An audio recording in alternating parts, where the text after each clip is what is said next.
Ai, ai. Meu último episódio, onde eu falava a não aceitação que me adoece, ficou grande, né? Eu acho que foi um dos maiores que eu fiz até hoje. Mas tudo bem. Eu tinha bastante coisa para falar sobre o meu processo de descoberta, de quando eu descobri o porquê que a minha depressão estava me lascando toda, estava acabando comigo, a ponto de eu desejar não viver mais, a ponto de eu desejar me demitir da vida. Nossa, quantas vezes eu desejei isso, meu Deus.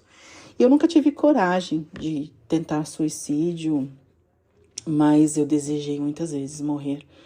Eu desejei muitas vezes que alguém fizesse isso por mim, sabe? Falei, tem tanto bandido que morre por aí, tantas pessoas que matam as outras, por que, né, comigo não? Porque pelo menos acaba, né? Eu não queria me livrar da vida, eu queria me livrar da dor. Mas não rolou, não rolou. Eu precisava entender que dor é aquela, da onde vinha aquela dor, porque se eu entendesse da onde vinha a dor, eu ia entender da onde eu ia tirá-la. Vai entender, vai acompanhando o raciocínio daí. Se eu entendesse de onde vinha a minha dor, eu entenderia como acabar com ela, né? Ela vem de algum lugar. Aquela dor que não era dor, já tinha passado de dor, né? Eu já sofria mesmo, era sofrimento mesmo. Então, era uma coisa que me destruía. E aí, no último episódio, né, o anterior a esse, eu li um trecho do livro que eu fui apresentada, não sei por quem. Eu não sei se foi alguém que eu conheço de verdade ou se foi uma mera coincidência, entre todas as aspas, porque eu não acredito muito em coincidências. Mas foi na época que eu estava questionando quem era Deus para mim que eu fui apresentada a este livro que se chama Conversando com Deus, do Neale Donald Walsch. E aí o livro 1, eu li um trechão dele no episódio passado. E agora eu quero pensar alguns trechos dele. Então, no livro, ele é uma conversa do autor, o Neale Donald Walsch, com Deus. E é uma experiência espiritual que esse autor teve, né? De ouvir no seu mais profundo âmago a fonte de a resposta para todas as suas perguntas, a sua fonte para todas as dúvidas, as indagações acerca da própria vida. E teve um trecho desse livro que me chamou muito a atenção, porque o autor, ele vai dizendo assim, mano, querido Deus, presta atenção aqui. Eu tô lascado, fudido, sem emprego, né? Todo arregaçado. E você tá querendo que eu tenha fé? Oi? Eu não tenho dinheiro para pagar aluguel, não tenho dinheiro para pagar a conta de telefone. O autor, né, dizendo isso. E você tá querendo que eu tenha fé? E aí vem as respostas de Deus para ele. E ele transcreve isso, né? Se você quiser, tem o filme.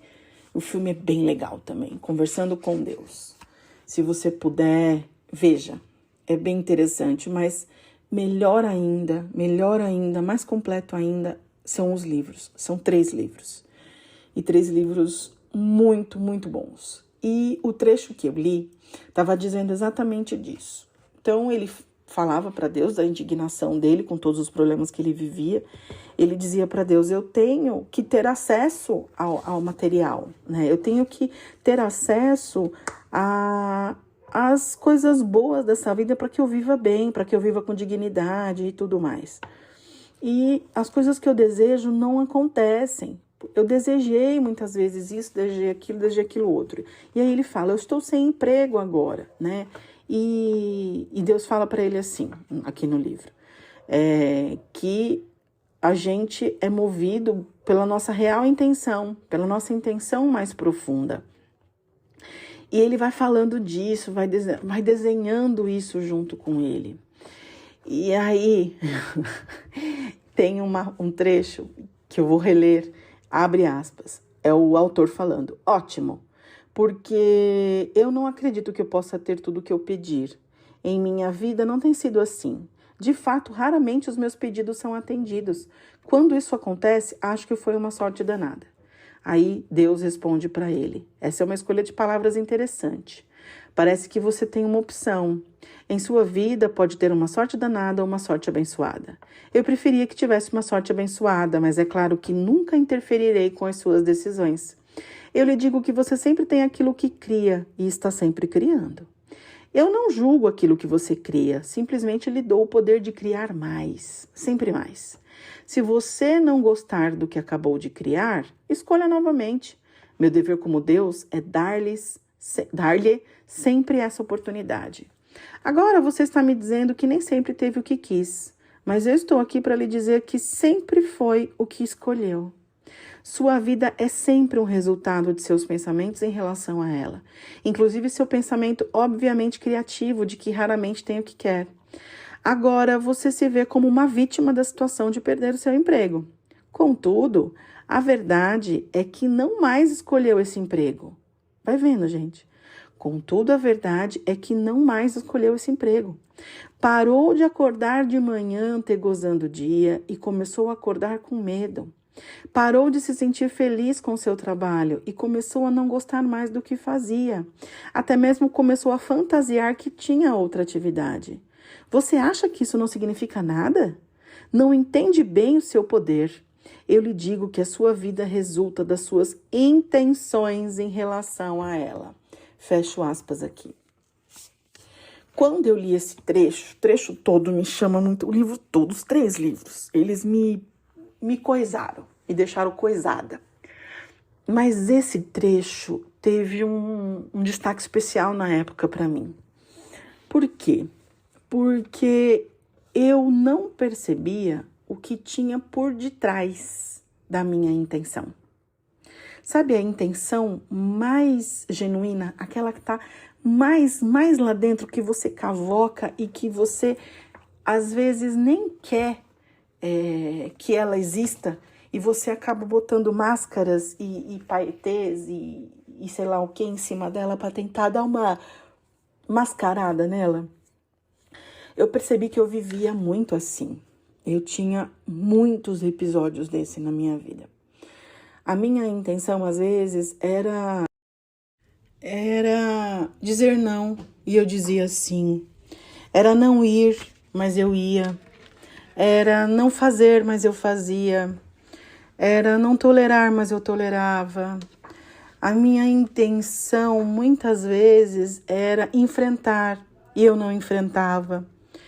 Era não tolerar as grosserias, as chantagens emocionais que as pessoas faziam, e eu fazia, não, gente, o mundo funciona assim, sou eu que estou errada, né? E em achar que eu não posso me colocar, que eu não posso fazer, que eu não posso acontecer, que eu não tenho direito, né? Isso era o que mais me maltratava, E isso me judia até hoje, porque a impressão que eu tinha é que, como eu não me amava ou eu não me reconhecia, eu queria agradar aos outros mais do que a mim. Eu mendigava o amor das pessoas porque eu me julgava insuficiente e incapaz de cuidar de mim, de saber quem eu era, do que eu gostava, para onde eu queria ir. Eu estava vivendo no modo aleatório. E é o jeito que o autor fala, sobrevivendo. Eu não quero mais sobreviver. Sobreviver é pouco demais para mim. Eu estava neste lugar de sobrevivente. E sobreviver estava me trazendo luta, sabe? Porque para sobreviver, você vai para um lugar. Vamos imaginar uma selva. Você precisa sobreviver, você precisa sair minimamente vivo daquele buraco. Então, você tem que lutar, às vezes com animais, às vezes com o frio, às vezes com o relento, às vezes com a fome. Então, você vai lutando, e as lutas cansam demais. E eu não sou de luta. eu sou de diálogo. Eu não gosto de luta.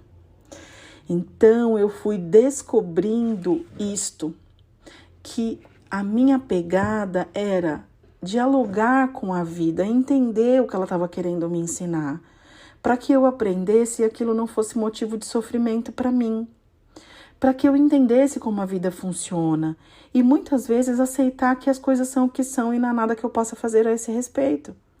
As pessoas são o que são e não há nada que eu possa fazer a esse respeito. E também nesse trecho teve uma outra coisa que me arregaçou. Porque lembra que eu tenho um modo de vida de ser controladora, perfeccionista, de achar que as coisas só saem boas ou bem feitas se eu estiver fazendo? Ai, que besta isso. Agora eu me acho uma besta, né? Quando eu pensava assim. E se eu não cuidar, eu penso de novo, tá?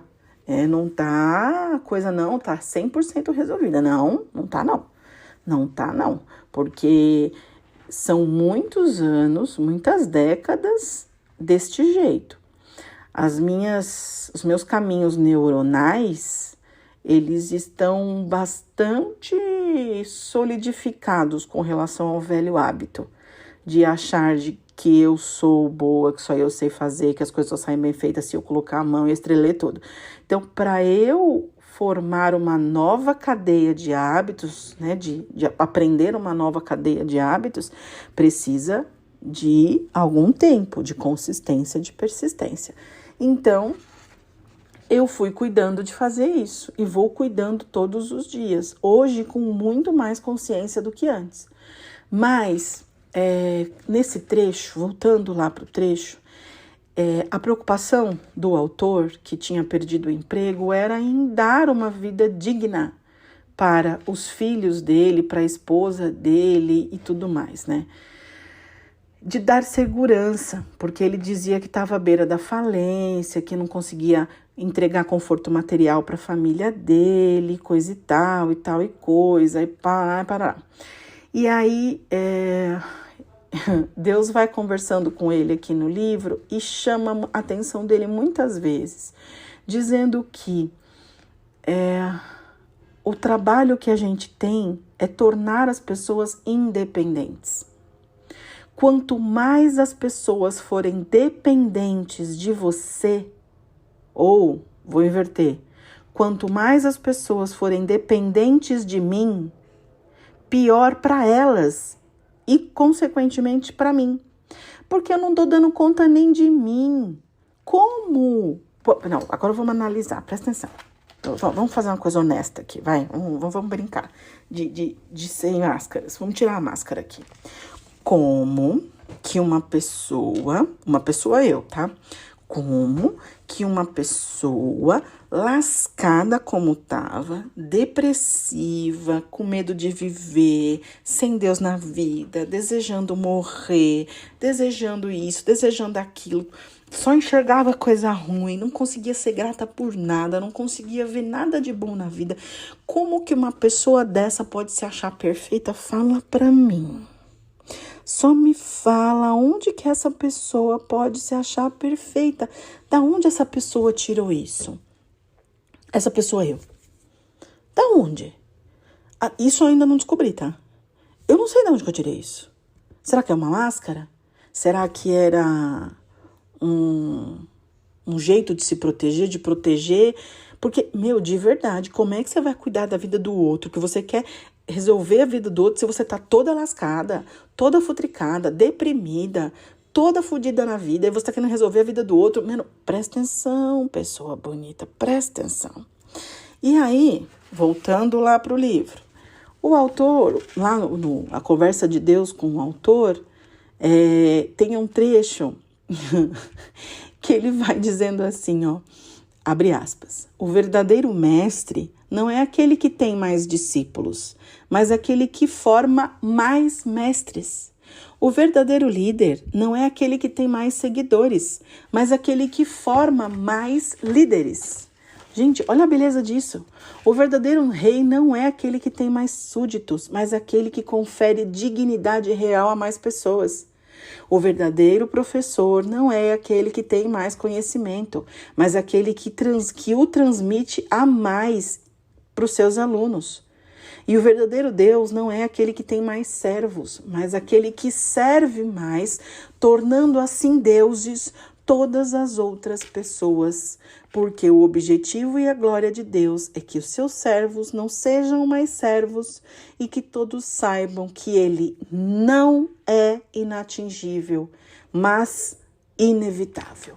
Fecho aspas. Eu fiz assim, meu Deus, tá errado. Eu tô querendo mudar o mundo e a minha vida tá toda fodida. Ô, Vanessa, presta atenção. Larga de ser besta. Você tá querendo oferecer o que pra quem se você não tem, bonita? Você tá oferecendo bandeja vazia. Você vai tratar de colocar coisa na sua bandeja e largar de ser besta nessa sua vida, ô gente bonita. E eu comecei a falar assim comigo. E eu falo assim comigo até hoje. Ô, Vanessa, presta atenção. Presta atenção. Para com isso. Para com isso. Porque isso não vai levar você para lugar nenhum. Aliás, isso vai te deixar exatamente no lugar que você está e não quer mais estar. Então, para com isso, para você sair daí. E a moral da história de hoje, o que eu queria marcar ao final desse episódio é: olha para a tua intenção real. Faça como eu. Eu quero que aquilo que eu faço comigo inspire você a pensar em outras possibilidades do que você faz com você. Olha para a tua intenção real. Veja se você não está na situação desgraceira porque você de alguma forma se colocou aí. Porque nunca está fora, está sempre dentro. Não é sobre o outro, é sobre a gente mesmo. Porque no fim é a gente com a gente mesmo. É sempre assim. E quanto mais você tomar posse disso, de que é você com você, menor será a sua dor e o seu sofrimento, que você vai entender qual é o fluxo da vida. E de que as pessoas, tanto quanto você, têm o mesmo propósito, que é de crescerem, é de evoluírem, é de se tornar deuses. Vós sois deuses. Lembra? Então, faz assim, ó. Vamos junto comigo nesse aqui? Vamos parar de atrapalhar o trabalho de Deus na vida da gente e vamos parar de atrapalhar o trabalho de Deus na vida do outro. É isso.